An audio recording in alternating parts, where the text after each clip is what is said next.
salmon hatchery. When I interviewed her for the film, she talked about salmon and protecting salmon habitats. And she said that for some people, protecting things in the environment is a problem because they don't know anything about the environment that needs protecting. She said it's because of something called nature deficit disorder. Well, I didn't really give it much thought at the time because I knew it wasn't something that I was suffering from. After all, I volunteered at the hatchery. My backyard was in the middle of an amazing forest, and I spent a ton of my time outside. But what I didn't know was that when I was 11, I would meet the man who created the term nature deficit disorder. His name is Richard Louv, and that I would feel so strongly about this issue that I would want to make a film about it. Well, by now you're probably wondering, what the heck is nature deficit disorder anyways? And most of you probably haven't even heard of it, which is surprising because many of you are likely suffering from it. And as a result, you yourself are harming both your mental and physical health. Nature deficit disorder is not an official medical term, but many people think it should be. Nature deficit disorder actually refers to the separation between humans and nature. And when I say nature, I don't mean the playground down the street. I mean the natural wilderness. Research tells us that less than 10% of kids today have played in a natural place, compared to their parents at 40%. 75% of parents in Canada say that their kids come home and watch TV or play video games after school instead of playing outside. But it's not just screen time that's competing for kids' attention. It's parents' safety concerns too, when actually kids face more dangers inside than out. And fears of litigation get in the way too. Rich taught me that if a kid falls off a tree onto someone else's property, who's responsible? Will someone sue somebody because of it? He's written an amazing book all about this stuff, by the way, and it's called The Last Child in the Woods. The book talks all about how the world has changed in the past 2 decades. We are beginning to lose the ability to experience nature. And that has caused us to develop the state of mind, believing that if something can't be Googled, it doesn't count. But truly, nature amplifies time and inspires creativity through the full use of the senses. And that can't come from a computer, a TV, or a video game. Rich would also tell you that the more high-tech we become, the more nature we need.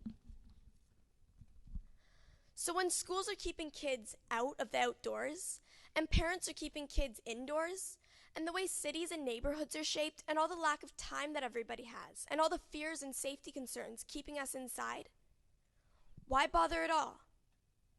There's a great quote from one of Rich's books, my favorite actually, and it goes like this: "Passion does not arrive on a videotape or a CD. Passion is personal. Passion is lifted from the muddy hands of the young and travels along grass-stained sleeves to the heart.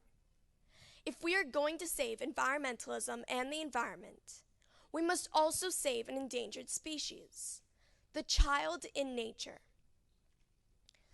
So, how did I get so lucky to not suffer from this condition? Well, they say a picture's worth 1,000 words. So if you've been paying any attention to the photos behind me, or above me, I guess, you'll understand why. These pictures are from my childhood. I've spent a lot of my life outside. My family moved to a house in the woods when I was 4. I had my own kayak by the time I was 5. My parents took my brother and I hiking even before we could walk. I went to a preschool where we spent most of our time outside. And I've been surrounded by teachers and mentors who've taught me to care for the earth. But it doesn't have to be that complicated. A stream, a bog, a trail, a tree, a camping trip. Many things can get you to appreciate nature and get outside. Do something with your family, your friends, your neighbors, or maybe even just yourself, and you could find a passion you didn't even know you had. And yes, sometimes even I can be found sitting inside playing a video game on my phone or watching TV, and my brother accuses me of suffering from nature deficit disorder. But most of the time when this happens, it's just because I'm so exhausted from having been active outside in nature. And it's not just people who suffer if we lose touch with nature, but it's nature that suffers too. Research tells us that the adult concern for the environment comes from participating in nature at a young age. The broken relationship between kids and nature is beginning to make kids depressed, distracted, obese, and even disables their creativity.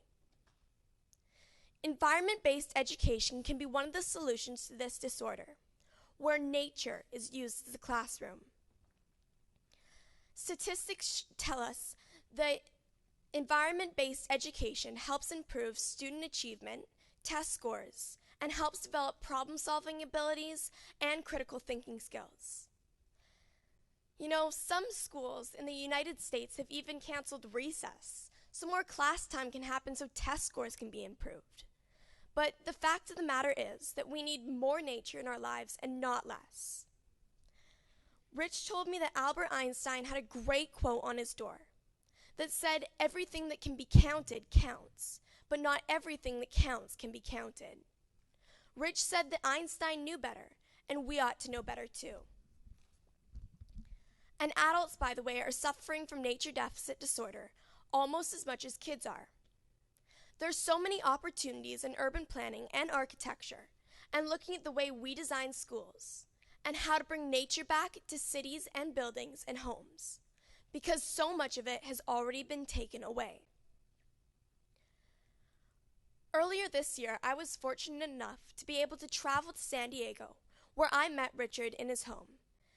We spent a lot of time talking that day, and the thing that he said at the end of our time together that really stuck with me is something that is really irritating. He said that adults will sit down with kids or teenagers and say, "You know, the future's up to you. We've messed it up, but you'll do fine. You're the future." And Rich said, what a dump. What a dump that is on kids, telling us that we need to do it alone somehow. Rich said that adults can't say that. It has to be a multi-generational effort, and that everyone is needed to help make a better world. This reminded me of something Adora Svitak said. And if you don't know who she is, she was one of the youngest people to ever do a TED Talk. And during her talk, she said that learning between adults and kids should be a two-way street. She said that adults should be creating opportunities for kids so that, and I quote, "we can grow up and blow you away." By making today's talks about kids, you've given us one of those opportunities. The good news is that nature deficit disorder can be reversed, but the cure doesn't come in the form of a pill. It is rather cured by real-life experiences. Nature can and will make you happier and healthier. It has been proven to reduce stress, deepen the spirit, and even improve creative thinking skills.